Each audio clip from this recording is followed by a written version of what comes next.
Good afternoon, everybody, and welcome to the latest edition of the Big East Rewind. I'm Chuck Everson, your host, and my point guard and co-host, as always, the sensational Sonny Spera. How are you, Sonny?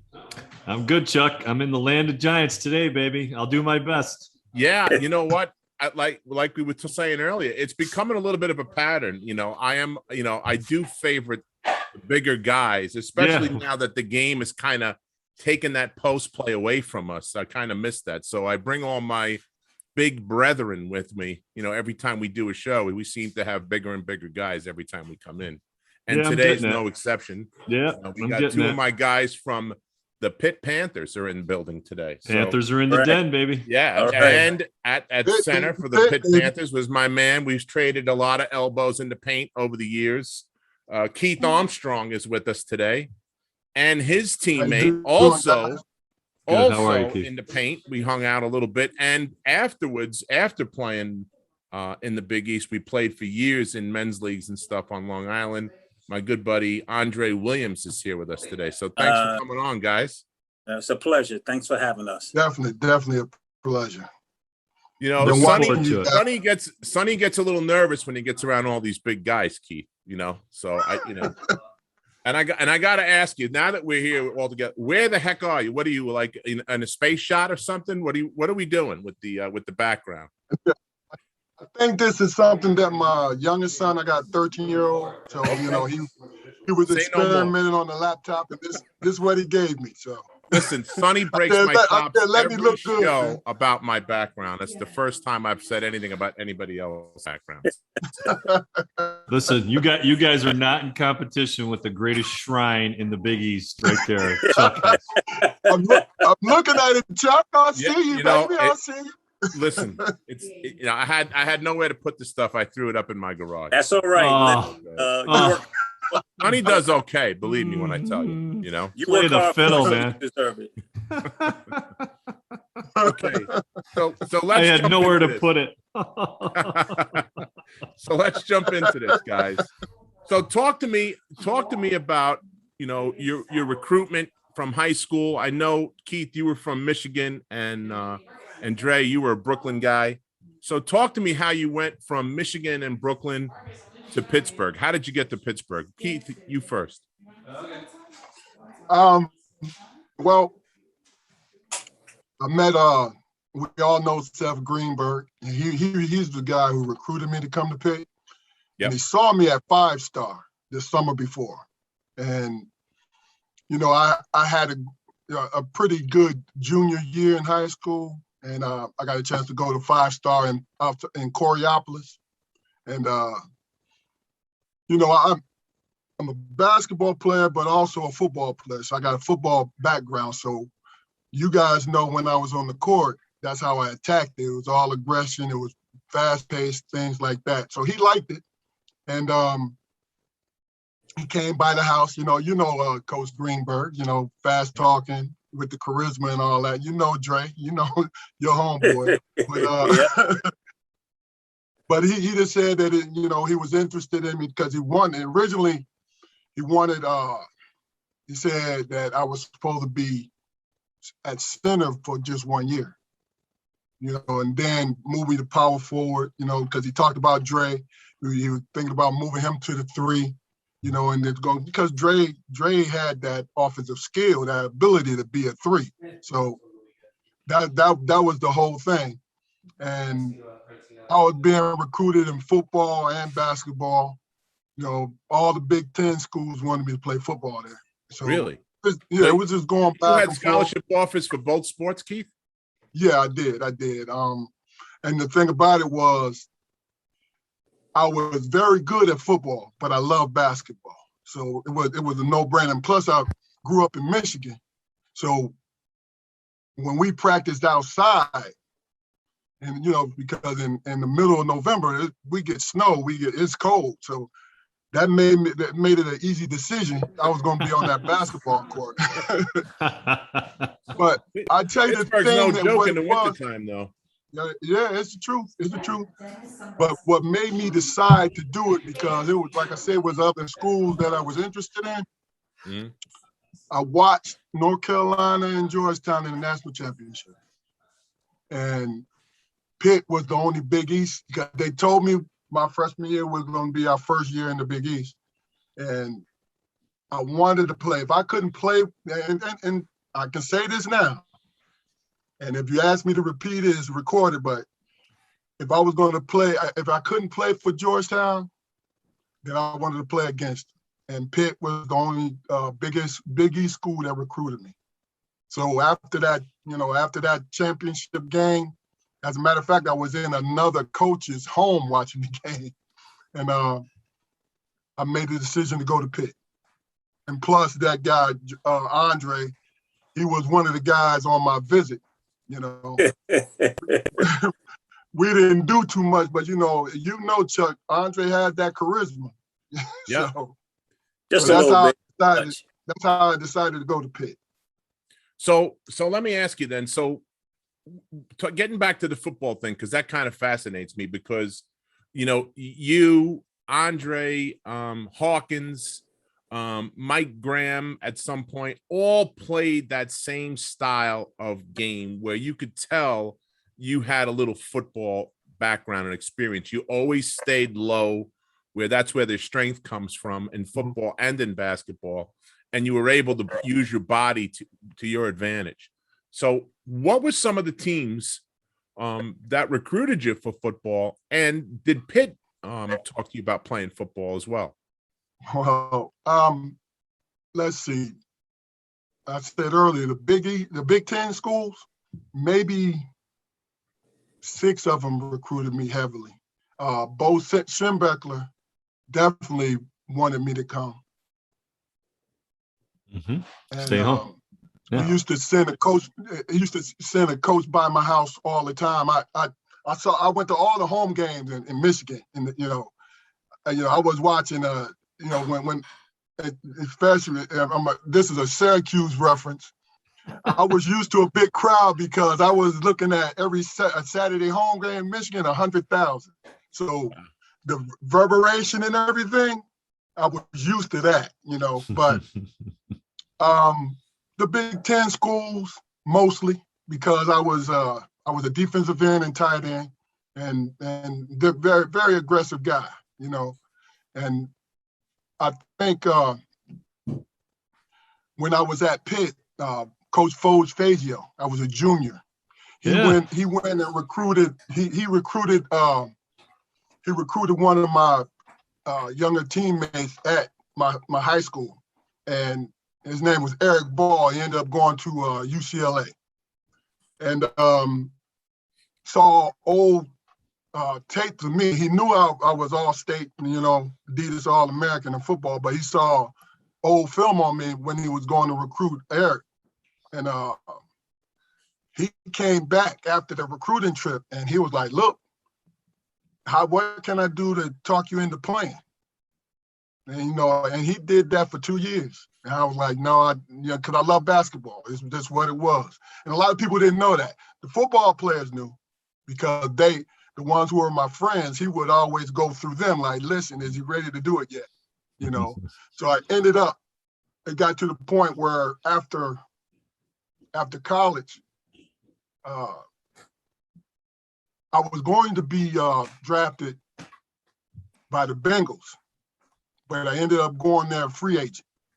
And because of what I did in high school and just my overall, I was 6'9", 245, so, you guys see me run up and down the court. Well, picture that in pads and a license to hurt somebody, so. Yeah. Wow. How about you, Dre? How did you go from Brooklyn and to Pittsburgh? Well, actually, in high school, I attended Boys and Girls High. After a couple of months, my mom asked me how did I like it. I said I didn't like it at all. Boys and Girls High was at first it was Boys High, and then the year I got there, they switched over to Boys and Girls High. Frank Mickens, the legendary Frank Mickens, was a coach, but I didn't like the school, so I wound up transferring to Murray Bertram High School in Lower Manhattan. Yep. there. First, I think my junior year in high school, we won the championship, made a name for ourselves, but we were B division.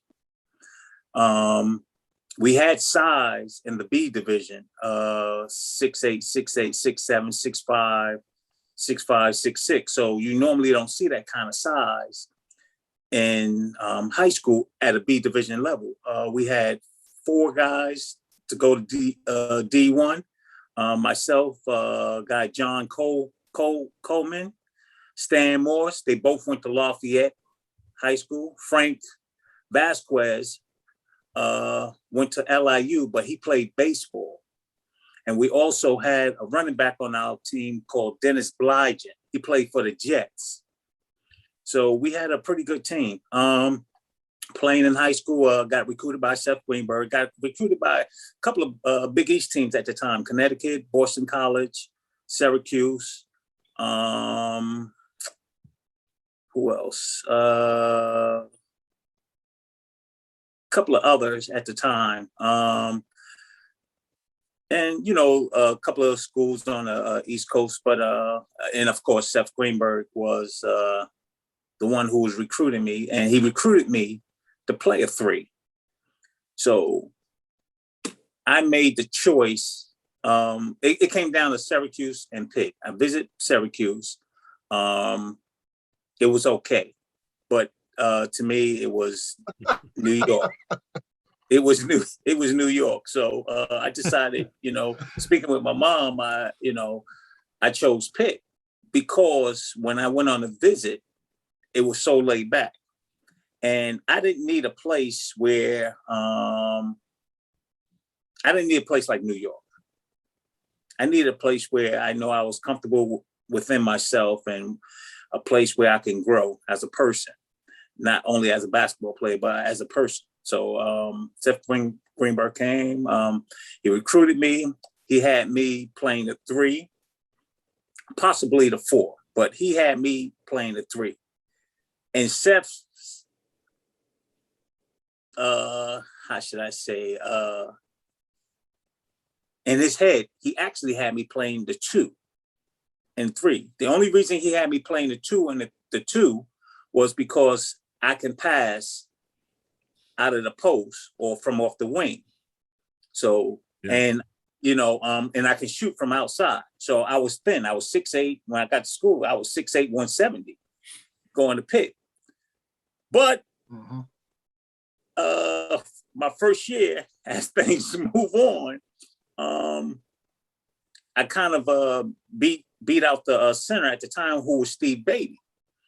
And they put me in the lineup as center. Yeah. And they put me in a lineup as a center. I said, well, I'm not a center. To myself, I said that. But I wasn't going to say that to them because I wanted to play. Yeah. But to get on the floor, yeah. Right. So I'm on the floor. So I'm 6'8". I'm a 6'8" playing center. So I want to play, you know, having some success, you know, my first year. And it was, I would say it was a little tough because I'm 6'8". At the time, I'm 175. And I'm going up against, at the time, Atlantic 10, I'm going against Roy Henson, Big Mike Brown, guys like that. But again, I'm not going to say anything because I wanted to play. So, you know, I did my best. And, you know, we had a pretty successful first year. You know, we wound up beating West Virginia in the Eastern 8 championship, who had Greg Jones, if you remember, Sonny. Yep. He had Greg Jones. They had a couple other guys that was pretty, Lester Rowe, pretty good, Todd Russell. So we wound up beating those guys for the championship and going to the NCAA. So it worked out. It worked out pretty well. Now you guys joined, you came in the same year I did, I think, Andre. You came in, you graduated high school 81? Yes. Yeah, so we were the same 4 years. And then Keith, you came in, graduated 82, right? Yeah, Keith and I were the same. Yeah, you two, yeah, okay. So yeah, so you literally grew into it. You graduated high school at 6'6". Now you're 6'8". Did they think you were going to go more? Well, that's 6'8", I hit the ceiling. So, Okay. but they thought, or I don't know what they thought, as far as weight wise, because I was thin. Yeah, so me too. That's where the recruiting came. That's where my next year came, and I told Keith he needed to come because I didn't need to be playing the middle. You need And to save my body. remember, I was a wingman. Yeah. So I was a wingman. So I was a 3 playing the 5 position. So he playing face the basket versus back to the basket. It's a whole nother world. So my back is to the basket all the time, stuff, and a lot of our offense, when it did come to the 5, I could pass from out of the post or whatever it was. So it was easy. But again, I'm not going to complain about being on the floor. I'm not going to complain at all about being on the floor. Now, I have to be honest with you. When Pitt joined the Big East was one of the happiest moments in Syracuse, because there was talk about Pitt, Syracuse, Penn State forming a football conference and pulling us out of the Big East. So when you guys joined the Big East, there was a huge celebration in the Dome. I'll never forget it. We finished a game. We went to that little food area. If you guys remember that in the Dome, there was that little area with the drinks and snacks and whatnot. Yeah. And the guy came in and Pitt joined and we were like ecstatic. That was one of our highlights. I told Clive the same thing. So that was a great moment. So then I think your junior and senior year then, Andre, you guys are now in the Big East, right? Right. Sophomore, junior, senior year. Yes. Okay. So you're going from Hinson and Big Mike Brown to Andre Hawkins, Patrick Ewing, Otis Thorpe, John Pannone, take your bruise, Right. But you guys were tough. That was I'm telling you, your field house was one of the toughest places to play. Horrible. So talk about the transition into the Big East it was the Eastern 8, right? Or Atlantic. Yeah. Right. Yeah. Okay. East 8 from Talk about that transition, because it was a joyous moment in Syracuse. Let me tell you. Well, for me personally, it wasn't so much of the trend. It wasn't hard. It wasn't hard at all, because a lot of the guys in the Big East I played against in high school. Right. Yep.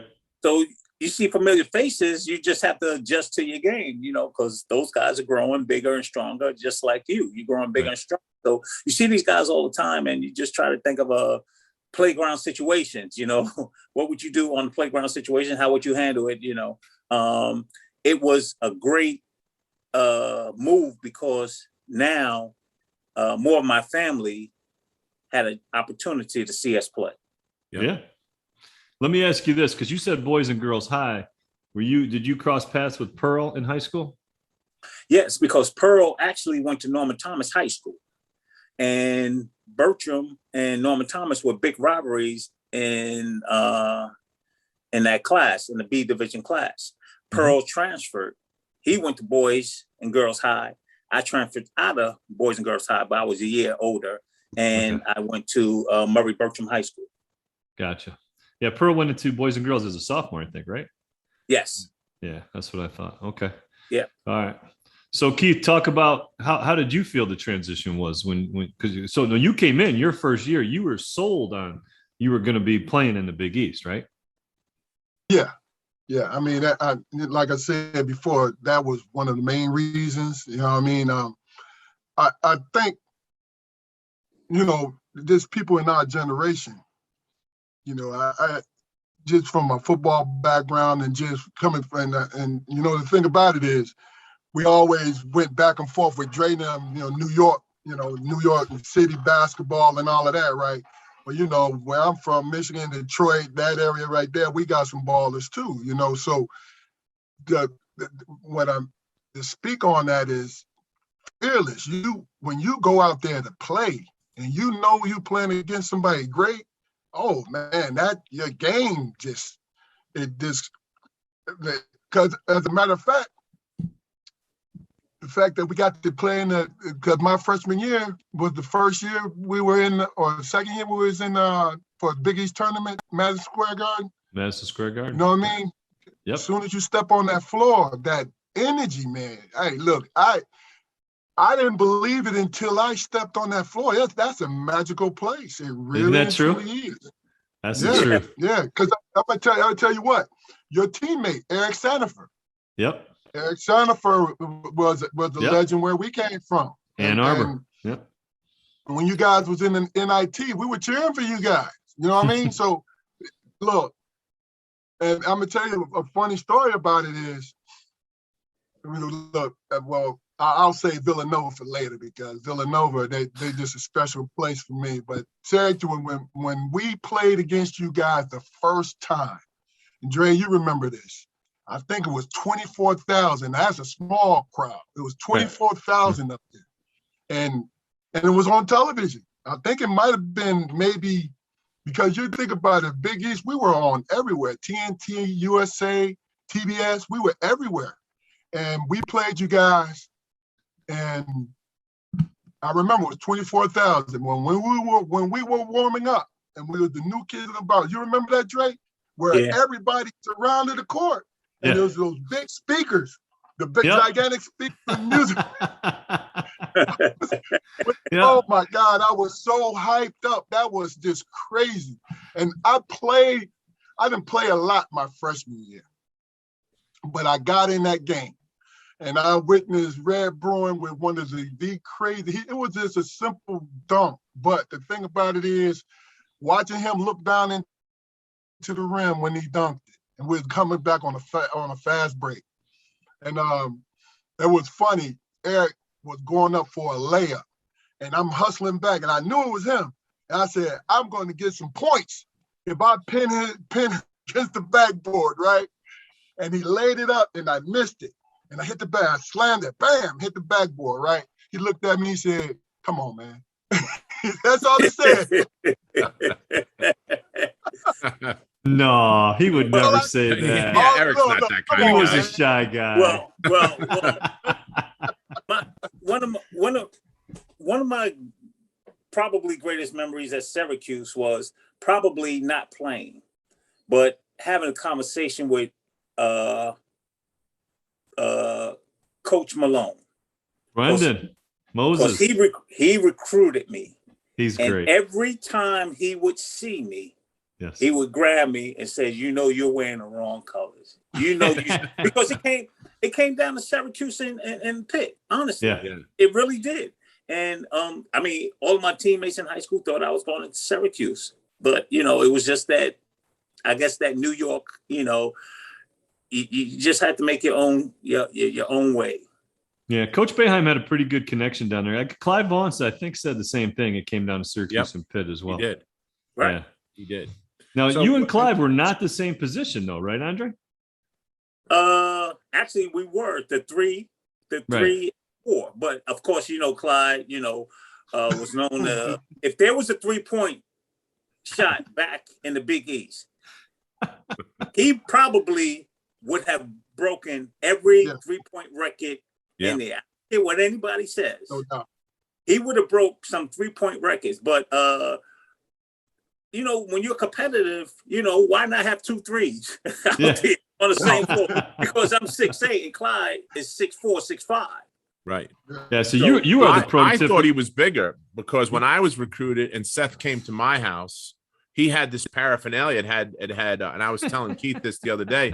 He had a big button, and they had Clyde on there as a Superman with a yellow Superman outfit with the blue cape and a blue P for Pittsburgh on his chest. Like, the heck is with this guy? And I see him scoring all the points. And the reason Sonny and I are laughing as you're talking about Clyde is, and we've had Clyde on. Clyde had probably the greatest line in the history of the Big East Rewind. He said, he was talking to Gene Waldron from Syracuse, and they played together in Europe. And he would tell guys, he said, if I get the ball, I'm shooting the ball. So he told Gene, you can go ahead and get yourself the assist. Pass me the ball. I'll get the points. You get the assist. And we just thought that's him. That's Clyde, man. Yeah, it's clear. There's no gray area, man. It was black and white. No gray area. You knew it. Yeah. And he's quoting scores and everything from games that happened 30 plus years ago, like they happened yesterday. It was unbelievable. But look, guys, let me tell you something. And Dre, you'll attest to this. Win, lose, or draw, Clyde had that score sheet in his hand after the game. And he looked at he did. He was a hell of a player, leader, though, man. Yeah, he was great. He was tough. I mean, his weak side rebounding was incredible, man. Yep. Seriously. I mean, you look, well, he probably averaged maybe 9 rebounds his career. I mean, because Clyde could go get the board now, especially the offensive board, because he knew those points was coming. So, you know what I mean? Both of you guys talked about Seth Greenberg, and I don't think anybody in the Big East as an assistant coach put more miles on their car than that guy did. He was everywhere when we were being recruited, myself included. I mean, every time I went to a game, Seth was in the second row or third row. Every time I went, and everybody that's been involved with the Big East that has talked about the recruiting has mentioned his name with fond memories. Tony Bruin. Yep. Yeah. So talk about when you guys get to Pittsburgh now. Roy Chipman is the head coach, right? At that time. And Seth is the assistant coach. What kind of relationship did you have with Dr. Chipman? And was Seth a big part of your experience at Pittsburgh? Was he the guy you guys went to? Did you remain close with Seth, or did you have that kind of relationship with Chipman as well? Well, for myself, I think later on I had a little bit of relationship with Coach Chipman. To this day, I have a relationship with Seth Greenberg. When he recruited me, we drove from the project areas in Brooklyn, where I live. He had a convertible car, loaded up all my stuff, suitcases and everything. He picked me up in front of the building and we drove to Pittsburgh and he dropped me off. And to this day, I can call him on the phone to say, hey, how you doing? Introduce me to his mom, introduce me to his brothers. So every time I would call him, when my mom was living, he would ask how my brothers and sisters was doing. That's the kind of relationship we had. I mean, whatever you go through with coaches, you can say, I can call this guy because I know he'll have some good words for me. Mm-hmm. Coach Chipman, different person, wasn't real relatable in that way, but I would say that at the end of my career, he came to me and he said, I have 2 countries that would like you to play overseas. I'm going to take care of you. Nice. And you never really thought of him like that, but he took care of me like that. So, and my brothers always say, whatever you do, never burn your bridges. Always, toughen it out or whatever situation may be, just toughen it out. And I toughened it out. And at the end, he said, hey, I got two countries that's looking at you, want you to go right now. And well, actually 3, Japan. It was Japan, Ireland, and Finland. And he says, I'm gonna set you up and we're gonna go from there. Nice. That's good. Coach Boeheim is a similar type of personality almost as you're describing. A hard guy at first to get to know, but like Jeannie Waldron will say that exact same thing. When it came down to it, Jeannie, I took care of you, but not in your face. I got you. It was sort of like in the background, Right. Absolutely. That's pretty cool.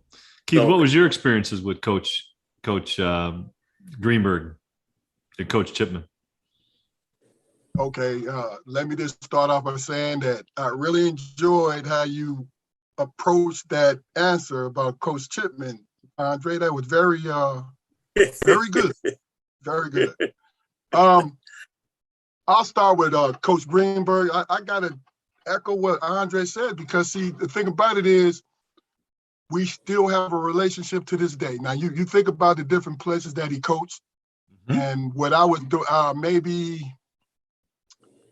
I'm trying to think. It was probably a year ago. He called me up because we're Facebook friends. He called me up and he asked me. He said, well, listen, Keith, I know you're in law enforcement. I want your perspective. I'm gonna have older players. I have another player, one of my older players that's in law enforcement. I want your perspective. I'm gonna call a bunch of the guys. He said, because I don't understand. And I wondered, he said he wanted to see if the conversation with everyone could help him understand what was going on, the climate in the world, in the United States, as far as Black Lives Matter and all these different things and the police thing, So yeah. I got on there and everyone on there echoed exactly what Dre and myself echoed. It's like this man, because I called him up, my son ended up playing, my oldest son ended up playing overseas after he graduated. He went to Italy and he went to Peru. And while he was in high school, he wasn't getting a lot of recruitment. But see, the thing about it is I know not to panic because being an ex-athlete, there's different avenues for your child to go if he's a real basketball player. I called him up not to get the coach to recruit, but just for advice, to talk about my son, because I'm realistic, and I believe the four of us are too. I'm realistic when it comes to, basketball. And, with your child, you want your child to be great, but if he's not great, you don't want to lie to him. So I had many conversations with Coach Greenberg about that. And, he gave me some great advice. He really did. And what he ended up doing was he settled my spirit, because you know how you're on the road of, what's right, but then all of a sudden that panic started to seep in the back because my son was going into his senior year, and I know he could play somewhere because he ended up going to Robert Morris, and he played at East Carolina. But the thing about it is, it started to creep in because just for the simple fact that it didn't, I like things to be handled. So many conversations with Coach Greenberg helped me through that to keep my head. Let me put it like that. And I never asked him. I asked him one time, well, look, do you know anyone who needs, a four? Just give me a phone call. He called, as a matter of fact, he called his brother. And his brother sent somebody through, and his brother, another very, very nice man. So in a long-winded way, he's a great person. And if he could do for you, he would. Yeah, now, there's no doubt. Dre, I've had some experiences with him because his daughter played volleyball at Villanova. So a lot of times when we had events, he would always be hanging around with Jay and stuff like that. So I got to know him pretty well after we were done playing, So right. I get where you guys are coming from. Right. Talk a little bit about the culture at Pittsburgh. That's a big term that's used these days. Back then when we were playing, not so much. I mean, it was there. Like we had the family atmosphere type thing with Coach Massimino, and everybody talks about that. And, that word is thrown around a lot. What was the culture like at Pittsburgh back in the 80s when you guys played? Well, I stumped you. Well, no, it's easy. As far as easy. culture, I can tell you. Go ahead, Dre. Go ahead. As far as for me, a young man coming from Brooklyn going to Pittsburgh, college is supposed to be not what you want it to be, but not what you think it is. So you go to college, and you see faces that's not your color. You see a lot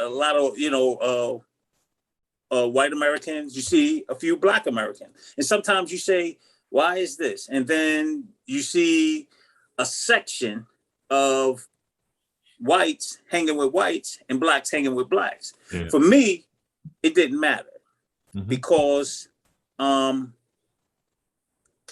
have family members who are German, Dutch. So to me, it was kind of easy. And my mom always taught me, it's not the color of the skin, it's the person. Mm-hmm. You know, if somebody treats you nice, then you treat them nice back. It shouldn't really matter. It was easy because you play basketball, and sometimes it was hard because you play basketball. Because the easy part was you play basketball. The hard part was you play basketball. You know, oh, you're a basketball player, so you know you get it easy or whatever. But that wasn't the case. You know, if you knew my mom, Louise Williams, you know that wasn't the case. Or if you knew Seth Greenberg or Roy Chipman, because if you didn't do what you were supposed to do, you was running the Pitt Stadium steps.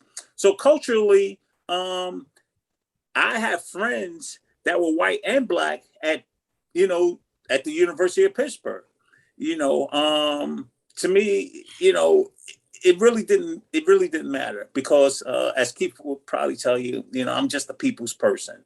So coming from Brooklyn and, you know, coming to Pittsburgh was, you know, culturally sound for me was a great choice. You know, it was probably a place where I thought that I would probably have a family there. And just to go back, I just want to put a notch on it about Roy Chipman. Years later, when I was playing overseas and I came back and I spoke to him and he was happy for me and this, that, and the other.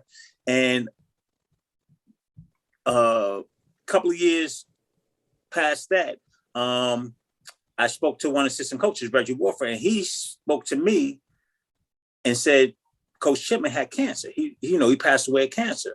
You know, and I gave him a call, and you know, to me, that was a very great feeling to speak to him on the phone and to have him say, you know, thank you so much for the call. I appreciate it. You was, you know, one of the, you know, my favorite players and this, that, and the other. So to me, that's culture.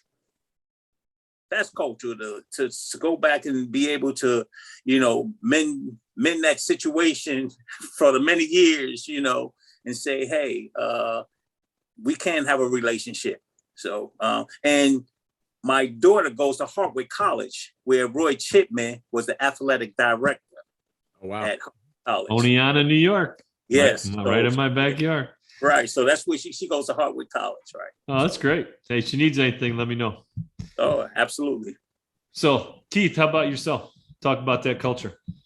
All right, well, when I said it was easy, what I mostly think about and the reason why we're in the ACC right now is a football school. It is what it is. I mean, that's not a bad thing. It's not a bad thing at all. But it is a football culture and it's driven by that. You know, you might feel that Sonny in Syracuse a little bit, but you guys have had some national titles though. So see, that's what I'm saying is, and we've had some success, but it's a football school, so everything was geared around that. Yep. And some of my very good friends played football for Pitt. I still keep in contact today, and it's the truth. But the thing about it was, with Dre's class and my class, because we were blessed enough to go into the Big East, because I say it all the time, there were great basketball players prior to us getting there. You see what I mean? So it wasn't like, you know, we just brought it there and all of a sudden it was great. No, there was great players and they were in great conferences. But being a football school is a different thing, you know. Mm-hmm. And I say that to say with Penn State, which I don't wish any good on them at all because I went to Pitt. But if they were to win a national championship in basketball, it's still going to be a football school. You see what I'm saying? Yeah. It's just how it is. Well, But, that was like why our biggest fear at Syracuse was because football was still driving the bus, and we were going to follow Pitt if Pitt went, and that's why we ultimately went to the ACC was football. Yeah, you know, and I get it because, you know, it generates the most capital, and I get that. But when I say that it was the worst day of my life, because I've been living down here since '95, and I had to hear ACC, and then I said, hey, somebody came to me at work and like, hey, you know, you guys are going to the ACC. I said, man, quit lying to me, right? I said, we'll never leave the Big East. And then I saw it. Oh, I was upset for about a month or so. I really was. I really and truly was. But let me just say this real quick. I was not the easiest person to get along with. It's not that I had a bad attitude or anything like that, but I always spoke my mind. What was on my mind, I said it. And when you're younger, you don't have the most tactful thing. So me and Coach Chipman would always, out of respect, I wouldn't argue with him. But the thing about it was, I was in the doghouse a couple times. You know, Dre's senior year, I was in the doghouse. When we beat you guys, Chuck, when the year you won the national championship, I was in the doghouse. I sat the bench. I sat there and did not get off that bench because of a mistake that I made in practice, in which I should have just owned up to, but I was too young and reckless at the time, and should have went in there and apologized to the coach because it was his gym, it was his practice, and I made a mistake in what I did with another teammate, in which I apologized to the teammate. You see what I mean? But I didn't apologize to the coach. So guess what? I was sitting there, and then we just so happened to go on. You remember that? We went on like a 4-game winning streak while I'm sitting on the bench, right? Yeah. So I was not going to leave that bench because the squad that was taking care of it was going on. And afterwards, see, the timing in it was Coach Chipman resigned my senior year. So if it was any help that he could do for me, he had let it all go by the time the end of the season was. But we did have a talk. And this before, and I'm going to share this with you guys. What ended up happening was it was a game, it was my senior year, and we were about to play Georgetown in the Civic Arena. And I wasn't starting at the time, but I was doing major minutes coming off the bench. So he called me into his office, and he sat down and he apologized to me. And I said, well, what are you apologizing for? Because I knew in my mind that I was partly responsible for that whole thing anyway. So he just said that, he apologized and all of these different things. And he was going to start with a clean slate. And, he was going to give me the opportunity to work myself back into my starting position or whatever. But at the time, I didn't care because I was playing. I was on the floor. So it didn't make a difference to me. You know what I mean? Mm-hmm. Yeah, he sat for that game. So what he ended up doing was we went down, we practiced, and after practice, he called a meeting. And he came in and he told us he was resigning at the end of the season. Oh, that was your senior year. Yeah. That was my senior year. Oh, okay. So he said, I'm resigning. And even though I was young and immature, that was big. I was like, wow. So, I could have took it where you cleaning your slate, you want to make sure you leave here. But it was a real earnest conversation he and I had. You know what I mean? And we ended up beating Georgetown when that 2 days later. But the thing about it was, I knew that I had to take responsibility for what kind of person that I was being. You know what I mean? Because sometimes, even if a person is grading, if a person is messing with you, this is what I learned over the years, and it took me into my law enforcement career. It makes no difference. It's how you react to it. You know what I mean? Because my idea, I was just strong-willed. I had a football mentality. This is what it was. So getting back to the whole thing, I love Pitt because it loves its football team the way it does. But I always wish that it was a all-encompassing thing when it came to basketball too. Yeah. But the atmosphere, the football atmosphere, is glorious. It's glorious. Okay, I got to ask you guys each one thing. You can take a second to think about it, but thinking back on your days in the Big East, think of someone that you came up against, some competition or some game, and just tell us a little insights into either a game or a moment. You talked about playing in the Dome for the first time, but in particular, it could be your matchup, could be a team, a game, event. What kind of things come to mind that stand out? What kind of stories about some of your time?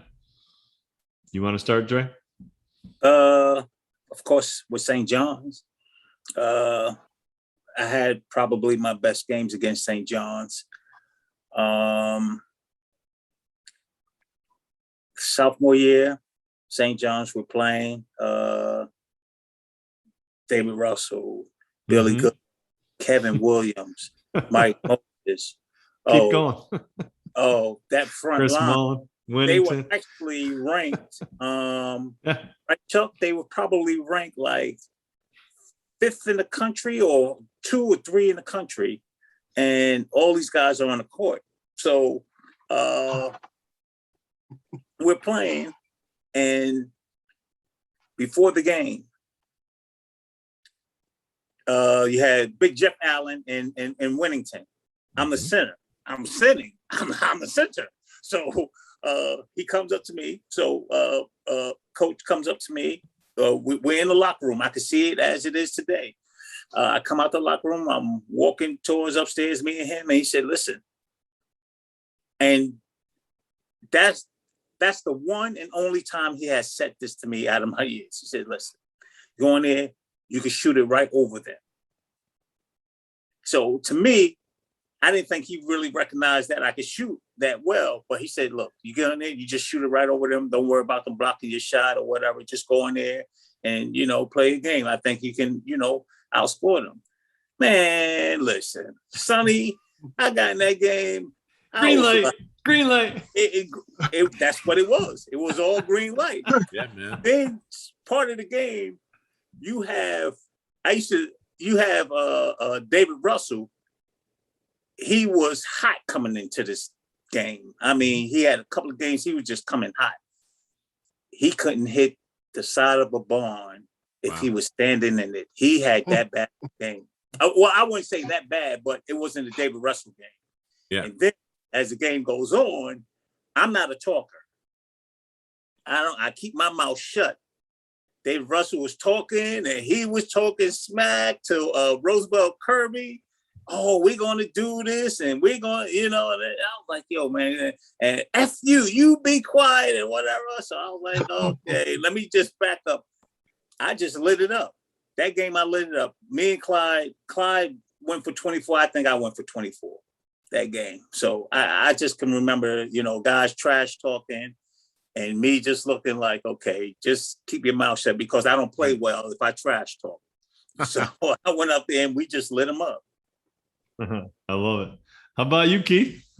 You got to have some good stuff. Oh man, a lot. Georgetown. Listen, I'm gonna tell you what's so funny about it. I mean, I got a lot of story, but the one person that I ran into. Now, we had Patrick, we had Ed, Chuck. Chuck was the strong one, right? But my football, I was always a strong physical sensitive. Yeah, I mean, I like, listen, you might have a little bit on me, but we're gonna go at it, right? The one guy, I tell people this all the time, man, where he sobered me up is what he did. I was a sophomore, I believe. Otis Thorpe came into Pittsburgh. Otis Thorpe. Oh my God. And that was Andre's friend. Yeah. That was Andre's friend. And he talked about Otis all the time. And I always respected him because Otis used to give Patrick the business. You know what I mean? Yeah. And Otis was like, what, about 6'10", 6'9" and a half, something like that, right? Yeah. So I was on a little roll, and we had went to a 2-3. I don't know if you remember this, Dre. And we were favored over Providence, but there was, it was close at halftime. Coach Chipman cursed me out. We were playing a 2-3 zone, but Otis, those shoulders, man, and those big hands. His strength across his shoulders and it was phenomenal. Huge. Yeah. And I went around and, I tried the 3-quarter, right? And it must have irritated him because he looked at me. He said, "Don't do it again." Right? I said, "Don't do it again." I said, "I'm coming back." Right. So, I said, "Man, I'm trying to stay on this court, man." Right. So I came around and he swung his elbow around, hit me right here. Boom. I'm like, goodness. I thought it was on the football field. I'm serious. So Yep. when I say he sobered me up, I said to myself, "Keith, you are in the game." I had 0 fouls at that point. And I don't know if I'm going to tell you, it was funny. If he remembers it, it'll be hilarious. I walked up to him. I said, "I apologize ahead of time, but you're about to get the business. I'm using every foul on you right now." Right? I'm serious. And it wasn't hard. There wasn't no flagrant fouls, but the way he hit me across my chest, I took that totally personal. He tried to treat me like I was some kind of kid. I said, "Okay," and I'm coming down. I will block it, but I'm like throwing them, right? And I 4 fouls.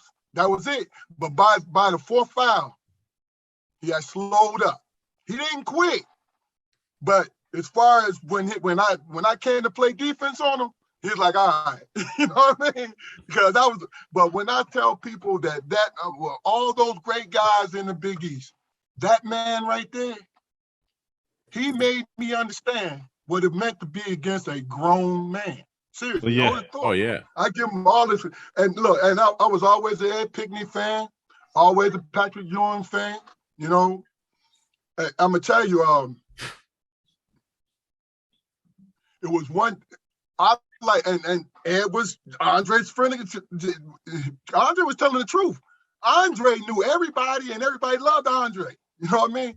Partly because he was a baller, but then his magnetic personality.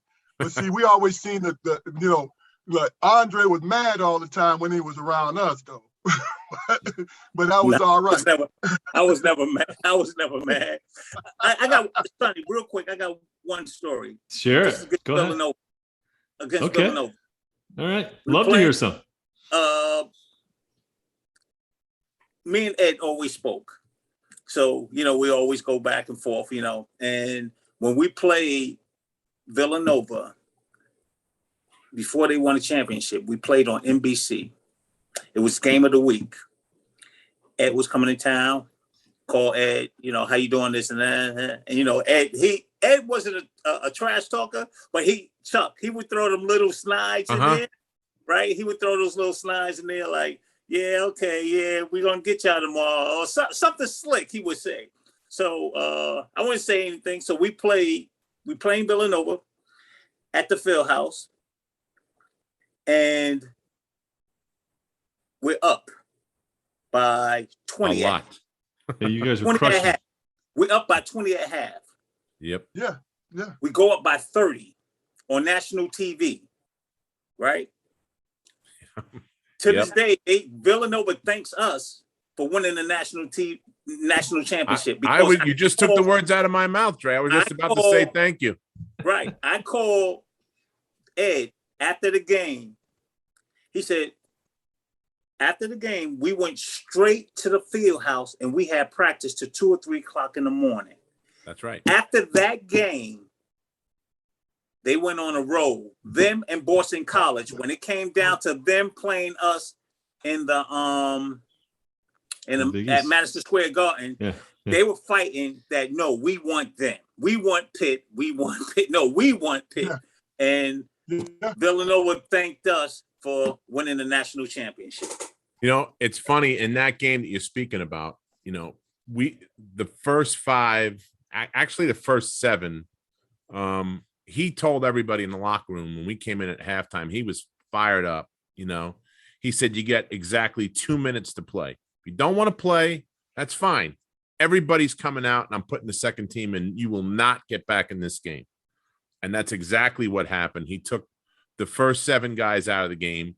Nobody got back in. And NBC or CBS, wherever the game was, gave the player of the game to the Villanova second team. The Villanova second team got player of the game for the Villanova side, which I don't think has ever been done at that point. But that building, you mentioned the Fitzgerald Fieldhouse. Don't start. Oh, don't my start. God. That was one of the toughest places to play, not only because of that game, but I don't know how you guys felt, but the floor, it seemed like the floor was directly on the cement. It was like playing on a wooden asphalt floor, you know? And every time we practiced there, I'd have to ice down everything because it was so hard on your legs there. And you had to enter through the crowd like it was like, I couldn't stand it. That was a hard place. That and the Plester I didn't like either, but that place was hard. The one thing that we enjoyed about going to Pittsburgh, though, is Coach Mass always found the great Italian spots to eat. We wound up going to Oakland or something, and they had the Italian. Yep, that's exactly right. And we went and that's where we did all our pregame stuff out there. That part was great, but the floor and the crowd there, man, that was rough. That was a rough place. Yeah, you guys definitely had a home court advantage playing in there. Yeah, we love. Hey, Chuck, yeah. Tell them about when we were talking about Dwayne McClain and Matt Mickelsevic. Well, yeah, you're talking about the game that we had at the Cat House, which we also had a court, Sonny. That was a bandbox. All the Big East teams did it. It was terrible. Remember they were shaking it. They were shaking the backboard, Dre. Oh, well, you know what? You guys came in and it snowed about 3 feet the day that you guys came in. Yes. And I thought they were going to cancel the game. And they said, well, Pittsburgh's here. The referees are here. You guys stayed right up the street, you know, and so they had the game. And I guess everybody, they opened the doors to the, you know, all the students were able to just come in for free just to fill the building up. And so they were doing what students do when they get a snow day. Everybody was, you know, having a couple of beverages and came in. So it was the most raucous crowd I've ever seen in that place. And then Dwayne caught a dunk on, I guess it was Matt Mickelsevic, right, Keith? Yeah. He caught a dunk on Matt where he came down on the left side because that's the only place he comes down on. Everybody in the whole building knows he's left-handed. He comes down and dunks the ball on Matt and landed on him and kind of sat on his shoulders. And there's a picture in the newspaper of the referee with the whistle out of his mouth, like, oh my God, he couldn't call a charge or a block because he was so in shock that Dwayne went over him like that. That was a wild, you know, that was a wild game.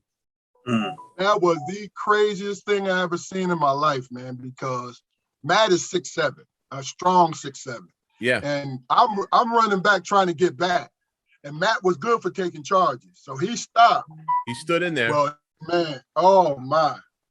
He was on with Red Bruin and talked about that and said, what do we do, Red, when you get a 6'8" guy that tries to take a charge? You jump over him. You jump over him. That's what I would say too, you know? Yeah. Chuck and I were like, that's what we do. That's what we do. Yeah, that's what I do. I jump right over the guy. So listen, guys, I got to ask you, you know, this year was a tough year for everybody. But especially for you guys that wore the Panther uniform. You guys lost one of your brothers this year. Talk about your relationship, Keith, with Demetrius Gore. I mean, that guy was one of the best in the league. I think he didn't get enough credit for how good he really was. He gave us fits every time we played you guys. He was always at the top of the scoring charts and everything else. Talk about Demetrius for a minute, if you will. Well, Demetrius, the person, was probably one of the best people you ever want to meet. I'm one of the most open, caring type of person, funny, highly intelligent, and as a player, of course. But he was my brother. Because we were roommates. His freshman year, we became roommates, and they put him with me, which is funny. Because what was crazy about it was they put him with me because they thought that I would be a calming influence with him, because he's coming from Detroit, and he's a little high strung. You know what I mean? And they didn't know that was probably one of the best things they could have done for both of us. Because I understood what kind of person he was. And he wasn't a bad person at all. Not at all. It was just the simple fact that he was 18, and he was away from home and all these different things. And I could say that I was a big brother to him in the sense that I got up because I didn't want to get left, at the hotel stranded because we overslept. So I always was the one, I was his alarm clock. I always pulled him in and talked to him about it. I think he was one of the one, and his passing kind of put me on this path. And that's why I'm grateful to this podcast here, because how you had teammates and the last time you saw them was in college. So you only knew them when they were 21, 22 years old, 19 years old. That's the person that you knew. But now that you're 56 years old, when you meet them again, you gotta get acquainted with them all over again. So you're wasting precious time, especially if you care about that person. Well, with me and Demetrius, we were in touch from the time that I left school all the way up until his passing. I talked to him like 3 or 4 times a week. He lived in Harlem, and I'm uncle to his kids. And when I say how hurt and devastated I was, I can't even really and truly, that's not enough, to be perfectly honest. It's not enough, because what's so funny about it is he has different relationships with a lot of people. That's how big his personality was, where he had relationships with everyone, and they can say that they were intimate relationships, But I know him as my brother, and really and truly, it's not a day that goes by when I want to pick up the phone and call him, because we always talk about things, like his and Charles Smith's relationship is a funny relationship. They're good friends, but every once in a while, he would call me and like, well, guess what? And he'll say something like his and Charles' interaction was, and then we'll laugh about it, and then we'll go forward. But it's not, to be honest with you, I'm not an emotional person, but when I say he's my brother, that is really and truly my brother, Yep. Larger than life. Yeah, I mean, we're all getting to that age, man. Sonny played with Pearl. The Pearl passed, as you know, Coach Mass from our squad. So we're getting to that age, and it sucks getting old, but it's glad that it's good that you can remember all the good times that you have with them, and and how special it was to not only you as your buddy, but as a teammate and as a Pitt Panther, and what he did for that university, and how he represented you guys in all facets of the game. Oh yeah. So Dre, why don't you take us home, man, and give us your final thoughts of playing at Pitt and playing in the Big East during that time, in the heyday of the Big East.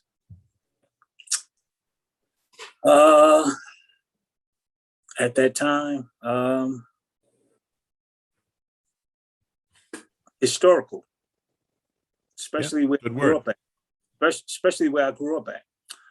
You grew up in Brooklyn, and you can name countless players, famous players who have come out of Brooklyn, but we never count the ones that didn't make it.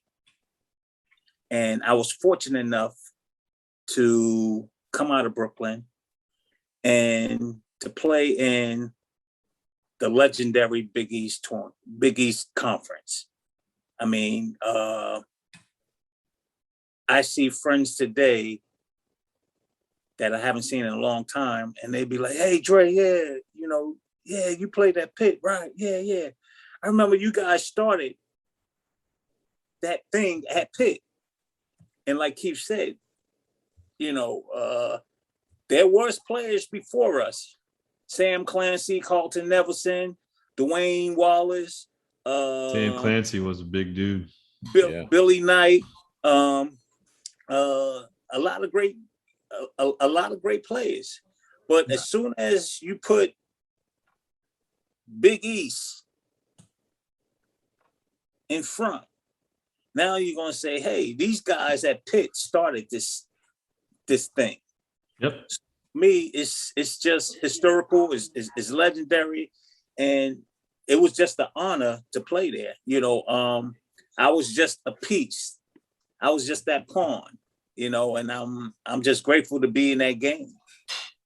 And I'm grateful to be on this podcast and on this YouTube, and for you guys to have me on and great stuff. To express how I felt about being at Pitt, and I couldn't be humbled enough, for this opportunity. Well, we enjoyed having both of you guys. Thank you so much for joining us. Listen, as we've done this show now for well over 30 episodes, one thing that has come clear as a bell every time we have this discussion with guys is there's a special bond and a brethren with all the guys that played in the conference, because you went through the same thing at the same times. Absolutely. The only thing different was the color of the jersey that you guys were wearing. That's it. And Absolutely. We rooted for you guys when you played outside the conference. You guys rooted for us when we played outside the conference. Absolutely. And that's a special thing that Dave Gavitt and Mike Tranghese created. So thanks very, very much to Andre Williams and Keith Armstrong for being with us today on the Big East Rewind. Appreciate your time, man. Thank you so much for coming on. Thanks, guys. Thank you, guys. Love you guys. That was great. Yeah, it was great. The Big East Rewind was Appreciate produced and directed by Daryl Gurney and Nick Chico Chorus. You can see us on YouTube. Please go to YouTube and type in Big East Rewind in the search bar, and all the shows will come up. Don't forget to like and subscribe for free. It's free to subscribe. And also, if you have any questions, comments, or suggestions about the show, you can reach Sonny and I at bigeastrewind@gmail.com. Thanks a lot for listening. Have a great night. You got any smaller guys, send them my way so I can bring them on the show.